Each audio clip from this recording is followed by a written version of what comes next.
ആകാശവാണി.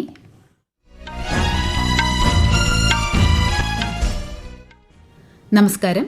വാർത്തകൾ വായിക്കുന്നത് അശ്വതി.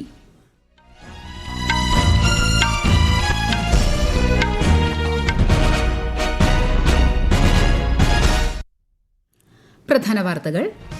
4 ദിവസത്തെ സന്ദർശനത്തിനായി രാഷ്ട്രപതി ദ്രൌപദി മുർമു കേരളത്തിൽ. ശബരിമലയിൽ ഇന്ന് ദർശനം നടത്തും. തീർത്ഥാടകർക്ക് ശബരിമല ദർശനത്തിന് നിയന്ത്രണം. നാവികസേനയുടെ കമാൻഡേഴ്സ് കോൺഫറൻസിന് ഇന്ന് ന്യൂഡൽഹിയിൽ തുടക്കം. രാജ്യരക്ഷാമന്ത്രി രാജ്നാഥ് സിംഗ് അഭിസംബോധന ചെയ്യും. ബീഹാറിൽ 2ാം ഘട്ട നിയമസഭാ തെരഞ്ഞെടുപ്പിലെ നാമനിർദ്ദേശ പത്രിക പിൻവലിക്കാനുള്ള അവസാന ദിവസം നാളെ. GST പരിഷ്കരണത്തിന്റെ ഭാഗമായി രാജ്യത്തെ റീട്ടെയിൽ മേഖലയിൽ നവരാത്രി മുതൽ ദീപാവലി വരെയുള്ള കാലയളവിലെ മൊത്ത വിറ്റുവരവ് 25% വർദ്ധിച്ചതായി റിപ്പോർട്ട്.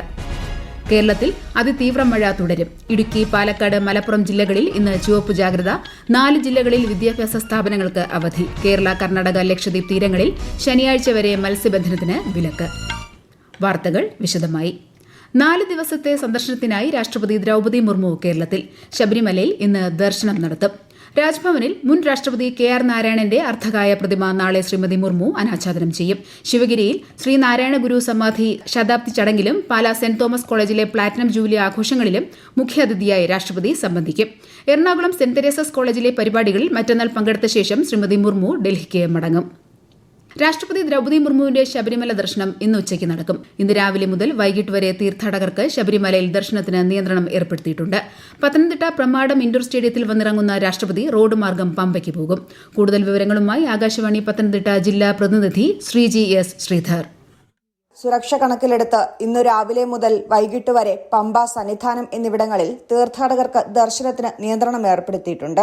രാവിലെ 10:20 നിലയ്ക്കലിലെത്തുന്ന രാഷ്ട്രപതിയെ മന്ത്രി VN വാസവന്റെ നേതൃത്വത്തിൽ സ്വീകരിക്കും. പമ്പ ഗണപതി ക്ഷേത്രത്തിൽ ഇരുമുടിക്കെട്ട് നിറച്ച് 4 വീൽ ഡ്രൈവ് ഗൂർഖ എമർജൻസി പ്രത്യേക വാഹനത്തിൽ സ്വാമി അയ്യപ്പൻ റോഡിലൂടെ രാഷ്ട്രപതി സന്നിധാനത്തേക്ക് പോകും. അകമ്പടി വാഹനങ്ങളടക്കം വലിയ സുരക്ഷയാണ് രാഷ്ട്രപതിക്കായി ഒരുക്കിയിട്ടുള്ളത്. ഉച്ചപൂജ ദർശനത്തിന് ശേഷം രാഷ്ട്രപതി സന്നിധാനം ഗസ്റ്റ് ഹൌസിൽ വിശ്രമിക്കും. തുടർന്ന് വൈകിട്ട് 3 സന്നിധാനത്തു നിന്നും മടങ്ങും. രാഷ്ട്രപതിയുടെ സന്ദർശനത്തോടനുബന്ധിച്ച് തിരുവനന്തപുരം, ശബരിമല സന്നിധാനം, പമ്പ, നിലയ്ക്കൽ എന്നിവിടങ്ങളിൽ സുരക്ഷ ശക്തമാക്കി. തിരുവനന്തപുരം നഗരത്തിൽ ഇന്ന് രാവിലെ 6 മുതൽ രാത്രി 10 വരെയും നാളെ രാവിലെ 6 മുതൽ ഉച്ചയ്ക്ക് 12:30 വരെയുമാണ് നിയന്ത്രണം. പ്രധാന റോഡുകളിലും ഇട റോഡുകളിലും വാഹന പാർക്കിംഗ് അനുവദിക്കില്ല. നഗരത്തിൽ കർശന സുരക്ഷയും ഏർപ്പെടുത്തിയിട്ടുണ്ട്. BJP സംസ്ഥാന അധ്യക്ഷൻ രാജീവ് ചന്ദ്രശേഖറിന്റെ നേതൃത്വത്തിലുള്ള പ്രതിനിധി സംഘം ഇന്നലെ രാജ്ഭവനിൽ രാഷ്ട്രപതി ദ്രൌപദി മുർമുവിനെ സന്ദർശിച്ചു. ശബരിമല ക്ഷേത്രത്തിലെ സ്വർണ്ണപ്പാളി വിഷയം ഉൾപ്പെടെ രാഷ്ട്രപതിയെ ധരിപ്പിച്ചു. മുൻ കേന്ദ്ര സഹമന്ത്രി V. മുരളീധരൻ, BJP ദേശീയ എക്സിക്യൂട്ടീവ് അംഗം കുമ്മനം രാജശേഖരൻ, മുൻ സംസ്ഥാന അധ്യക്ഷൻ K. സുരേന്ദ്രൻ തുടങ്ങിയവരും സന്നിഹിതരായിരുന്നു. ഇന്ത്യൻ നാവികസേനയുടെ കമാൻഡേഴ്സ് കോൺഫറൻസിന് ഇന്ന് ന്യൂഡൽഹിയിൽ ആരംഭിക്കും. രാജ്യരക്ഷാമന്ത്രി രാജ്നാഥ് സിംഗ്, സേനാ മേധാവിമാർ, നാവിക കമാൻഡർമാർ തുടങ്ങിയവർ സമ്മേളനത്തെ അഭിസംബോധന ചെയ്യും. പരിപാടിയുടെ 2ാം പതിപ്പാണിത്. കര, നാവിക, വ്യോമസേനകൾക്കിടയിലെ സംയുക്ത പ്രവർത്തനങ്ങളുടെ സാധ്യതകൾ ശക്തിപ്പെടുത്തുന്നത് സംബന്ധിച്ച ചർച്ചകൾ കോൺഫറൻസിൽ നടക്കും. ബീഹാർ നിയമസഭാ തെരഞ്ഞെടുപ്പ് 2ാം ഘട്ടത്തിലേക്കുള്ള നാമനിർദ്ദേശ പത്രികകളുടെ സൂക്ഷ്മ പരിശോധന പൂർത്തിയായി. നാളെയാണ് പത്രിക പിൻവലിക്കാനുള്ള അവസാന ദിവസം. ബീഹാറിൽ ആദ്യഘട്ട വോട്ടെടുപ്പ് അടുത്ത മാസം 6-നും 2ാം ഘട്ട വോട്ടെടുപ്പ് 11-നുമാണ് നടക്കുക. നവംബർ 14-നാണ് വോട്ടെണ്ണൽ. തെരഞ്ഞെടുപ്പിനുള്ള പ്രചാരണം ഊർജിതമായി തുടരുകയാണ്. വിവിധ രാഷ്ട്രീയ പാർട്ടികളുടെ മുൻനിര നേതാക്കൾ സംസ്ഥാനത്ത് പ്രചാരണ രംഗത്തുണ്ട്. ബീഹാർ നിയമസഭാ തെരഞ്ഞെടുപ്പിന്റെ വോട്ടെടുപ്പ് ദിവസങ്ങളിലും തലേദിവസവും പ്രസിദ്ധീകരിക്കുന്ന അച്ചടി മാധ്യമങ്ങളിലെ എല്ലാ പരസ്യങ്ങൾക്കും മീഡിയ സർട്ടിഫിക്കേഷൻ ആൻഡ് മോണിറ്ററിംഗ് കമ്മിറ്റിയുടെ അനുമതി വേണമെന്ന് കേന്ദ്ര തെരഞ്ഞെടുപ്പ് കമ്മീഷൻ. രാഷ്ട്രീയ പാർട്ടികൾക്കും സ്ഥാനാർത്ഥികൾക്കും ഇത് സംബന്ധിച്ച് കമ്മീഷൻ നിർദ്ദേശം നൽകി. നവംബർ 5, 6, 10, 11 തീയതികളിലെ പരസ്യങ്ങൾക്കാണ് മുൻകൂർ അനുമതി ബാധകം. 9 വർഷത്തിനിടെ 3.23 ലക്ഷം വിമാന സർവീസുകളിലൂടെ 1.56 കോടിയിലധികം യാത്രക്കാർക്ക് സൌകര്യമൊരുക്കിയതായി വ്യോമയാന മന്ത്രാലയം. വിമാനയാത്ര സാധാരണക്കാർക്ക് പ്രാപ്യവും താങ്ങാനാവുന്നതുമെന്ന ലക്ഷ്യത്തോടെയുള്ള സംരംഭമാണ് ഉഡാനെന്ന് civil aviation secretary Samir Kumar Sinha പറഞ്ഞു. ഓപ്പറേഷൻ സിന്ദൂർ ഉൾപ്പെടെ വിവിധ സൈനിക നടപടികളിൽ പങ്കെടുത്ത സൈനികർക്ക് സമ്മാനിക്കുന്ന ധീരതാ പുരസ്കാരത്തിനുള്ള വിജ്ഞാപനം കേന്ദ്ര സർക്കാർ പുറപ്പെടുവിച്ചു. കര, വ്യോമസേനകളിൽ സേവനമനുഷ്ഠിക്കുന്നവർക്കുള്ള പുരസ്കാരങ്ങളുടെ വിജ്ഞാപനമാണ് പുറപ്പെടുവിച്ചത്. Colonel Koshang Lamba, lieutenant colonel Sushil Bisht തുടങ്ങിയവരും പട്ടികയിൽ ഉൾപ്പെടുന്നു. സായുധ സേനകളിലെ 127 പേർക്കും കേന്ദ്ര സായുധ പോലീസ് സേനകളിലുള്ള 40 പേർക്കും ധീരതാ പുരസ്കാരം നൽകുന്നതിന് രാഷ്ട്രപതി ദ്രൌപദി മുർമു നേരത്തെ അനുമതി നൽകിയിരുന്നു. നവരാത്രി മുതൽ ദീപാവലി വരെയുള്ള കാലയളവിൽ രാജ്യത്തെ റീറ്റെയിൽ മേഖലയിൽ മൊത്തത്തിലുള്ള വിറ്റുവരവ് 25% വർദ്ധിച്ചതായി റിപ്പോർട്ട്. കഴിഞ്ഞ വർഷത്തെ അപേക്ഷിച്ച് ഉത്സവ സീസണിൽ 5.4 ലക്ഷം കോടി രൂപയുടെ സാധനങ്ങളുടെയും 65,000 കോടി രൂപയുടെ സേവനങ്ങളുടെയും വ്യാപാരം നടന്നതായി കോൺഫെഡറേഷൻ ഓഫ് ഇന്ത്യ ട്രേഡേഴ്സ് നടത്തിയ രാജ്യവ്യാപക സർവേയിൽ കണ്ടെത്തി. GST നിരക്കുകളിലെ കുറവാണ് പ്രധാനമായും വളർച്ചയ്ക്ക് കാരണമായതെന്നാണ് വിലയിരുത്തൽ. ഈ വാർത്തകൾ ആകാശവാണിയിൽ നിന്ന്. ആകാശവാണി വാർത്തകളും വാർത്താധിഷ്ഠിത പരിപാടികളും all India radio news Thiruvananthapuram YouTube ചാനലിലും all India radio news Thiruvananthapuram Facebook പേജിലും AR News_ തിരുവനന്തപുരം ഇൻസ്റ്റഗ്രാം അക്കൌണ്ടിലും AR News_TVM X ഹാൻഡിലും ലഭ്യമാണ്. പ്രധാനമന്ത്രി നരേന്ദ്രമോദി ആകാശവാണിയിലൂടെ ജനങ്ങളുമായി ആശയങ്ങൾ പങ്കുവയ്ക്കുന്ന പ്രതിമാസ റേഡിയോ പ്രഭാഷണ പരിപാടി മൻ കി ബാത്ത് ഈ മാസം 26-ന്. മൻ കി ബാത്തിലേക്കുള്ള ആശയങ്ങളും അഭിപ്രായങ്ങളും ഈ മാസം 24 വരെ പങ്കുവയ്ക്കാം. കേരളത്തിൽ അതിതീവ്ര മഴ തുടരും. ഇടുക്കി, പാലക്കാട്, മലപ്പുറം ജില്ലകളിൽ ഇന്ന് ചുവപ്പ് ജാഗ്രത പ്രഖ്യാപിച്ചു. 7 ജില്ലകളിൽ ഓറഞ്ച് ജാഗ്രതയും മറ്റു ജില്ലകളിൽ മഞ്ഞ ജാഗ്രതാ നിർദ്ദേശവും നൽകിയിട്ടുണ്ട്. ഇടുക്കി, പാലക്കാട്, മലപ്പുറം, പത്തനംതിട്ട ജില്ലകളിലെ പ്രൊഫഷണൽ കോളേജ് ഉൾപ്പെടെ എല്ലാ വിദ്യാഭ്യാസ സ്ഥാപനങ്ങൾക്കും ഇന്ന് അവധി നൽകി. കേരള, കർണാടക, ലക്ഷദ്വീപ് തീരങ്ങളിൽ ശനിയാഴ്ച വരെ മത്സ്യബന്ധനത്തിന് വിലക്കേർപ്പെടുത്തി. വിവിധ അണക്കെട്ടുകളിലും ജാഗ്രതാ നിർദ്ദേശം നൽകിയിട്ടുണ്ട്. തെക്ക് പടിഞ്ഞാറൻ ബംഗാൾ ഉൾക്കടലിലും തെക്ക് കിഴക്കൻ അറബിക്കടലിലും രൂപം കൊണ്ട ന്യൂനമർദ്ദങ്ങളെ തുടർന്ന് തമിഴ്നാടിന്റെ തീരപ്രദേശങ്ങളിൽ വ്യാപക മഴ. 8 ജില്ലകളിൽ ഇന്ന് വിദ്യാഭ്യാസ സ്ഥാപനങ്ങൾക്ക് അവധി നൽകിയിട്ടുണ്ട്. താഴ്ന്ന പ്രദേശങ്ങളിലും തീരമേഖലകളിലുമുള്ള ജനങ്ങൾ അത്യാവശ്യമല്ലാത്ത യാത്രകൾ ഒഴിവാക്കാനും ഉദ്യോഗസ്ഥർ അഭ്യർത്ഥിച്ചു. ശക്തമായ കാറ്റിന് സാധ്യതയുള്ളതിനാൽ മത്സ്യത്തൊഴിലാളികളോട് തീരത്തേക്ക് മടങ്ങാൻ മുന്നറിയിപ്പ് നൽകിയിട്ടുണ്ട്. ദീപാവലി, ഛഠ് ഉത്സവ സീസൺ കണക്കിലെടുത്ത് ഏകദേശം 7,800 പ്രത്യേക ട്രെയിനുകൾ കൂടി ഏർപ്പെടുത്തുമെന്ന് കേന്ദ്ര റെയിൽവേ മന്ത്രി അശ്വിനി വൈഷ്ണവ്.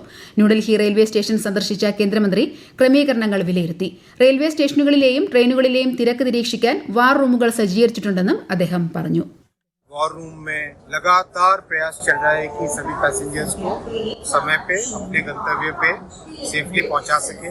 1 करोड़ से ज्यादा पैसेंजर्स अब तक स्पेशल ट्रेन में मूव कर चुके हैं और दूसरे जो बड़े स्टेशन हैं इन सब एरियाज में भी कंटिन्यूअसली मॉनिटरिंग चल रही है.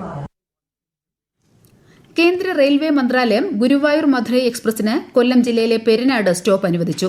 പെരിനാട് സ്റ്റേഷനിൽ നിന്നുള്ള ട്രെയിനിന്റെ ഫ്ളാഗ് ഓഫ് ഇന്ന് രാവിലെ കേന്ദ്ര സഹമന്ത്രി ജോർജ് കുര്യൻ നിർവഹിക്കും. ഫ്രഞ്ച് ഓപ്പൺ സൂപ്പർ 750 ബാഡ്മിന്റൺ ടൂർണമെന്റിൽ നിന്ന് ഇന്ത്യയുടെ ലക്ഷ്യ സെൻ പുറത്തായി. അയർലൻഡ് താരത്തോട് നേരിട്ടുള്ള ഗെയിമുകൾക്ക് പരാജയപ്പെട്ടാണ് ലക്ഷ്യ പുറത്തായത്. സ്കോർ 7-21, 16-21. ICC വനിതാ ലോകകപ്പിൽ പാകിസ്ഥാനെതിരെ ദക്ഷിണാഫ്രിക്കയ്ക്ക് ജയം. കൊളംബോയിൽ പാകിസ്ഥാനെ 150 റൺസിനാണ് ദക്ഷിണാഫ്രിക്ക പരാജയപ്പെടുത്തിയത്. കനത്ത മഴയെ തുടർന്ന് മത്സരം 40 ഓവറായി ചുരുക്കിയിരുന്നു. ഈ വിജയത്തോടെ ദക്ഷിണാഫ്രിക്ക പോയിന്റ് പട്ടികയിൽ ഒന്നാമതെത്തി. ഇന്ന് ഇൻഡോറിൽ നടക്കുന്ന മത്സരത്തിൽ ഓസ്ട്രേലിയയും ഇംഗ്ലണ്ടും ഏറ്റുമുട്ടും.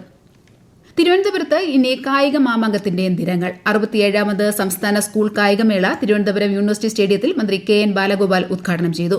12 സ്റ്റേഡിയങ്ങളിലായി 41 കായിക ഇനങ്ങളിൽ കുട്ടികൾ വേഗതയുടെയും കരുത്തിന്റെയും പുതിയ ചരിത്രം എഴുതും. ഈ മാസം 28 വരെ നീളുന്ന മേളയിൽ 20,000-ഓളം സ്കൂൾ വിദ്യാർത്ഥികൾക്കൊപ്പം 2,000 ഭിന്നശേഷി കുട്ടികളും പങ്കെടുക്കുന്നുണ്ട്. ഇന്ത്യയുടെ ആദ്യ ചന്ദ്രദൌത്യമായ ചന്ദ്രയാൻ 1 വിക്ഷേപിച്ചിട്ട് ഇന്ന് 17 വർഷം. 2008 ഒക്ടോബർ 22-നാണ് ശ്രീഹരിക്കോട്ടയിൽ നിന്ന് ഇന്ത്യയുടെ ആദ്യ ചാന്ദ്രദൌത്യം വിജയകരമായി വിക്ഷേപിച്ചത്. രാജ്യത്തെ ബഹിരാകാശ മേഖലയിൽ അഭിമാനകരമായ ദൌത്യമായി ചന്ദ്രയാൻ 1 മാറി.